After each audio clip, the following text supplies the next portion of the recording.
Саламатсыздарбы достор, Кыргызстан валюта каналына кош келиңиздер. Ислам финансылык борбору доллар 83, евро 80, рубль 1 сом 30 тыйын. Евразийский сберегательный банк доллар 81, евро 79, рубль 1 сом 32 тыйын.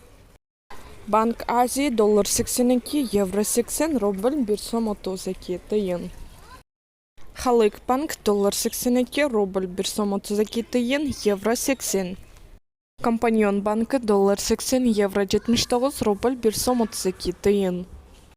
Эко Исламик банкы доллар 80, рубль 1 сом 30 тыйын, евро 78. Акча алмаштыруучу жай доллар 83, евро 78, рубль 1 сом 29 тыйын. Паракат финанс акча алмаштыруучу жайы доллар 83, рубль 1 сом 30 тыйын. Финка банк доллар 82, евро 79, рубль 1 сом 32 тыйын. Байтушум банкы доллар 82, евро 80, рубль 1 сом 32 тыйын. Оптима банк доллар 82, евро 79, рубль 1 сом 32 тыйын. Бакай банк доллар 83, евро 80, рубль 1 сом 30 тыйын. Каналды колдоп, видеого лайк басып, катталышты унутпаңыздар.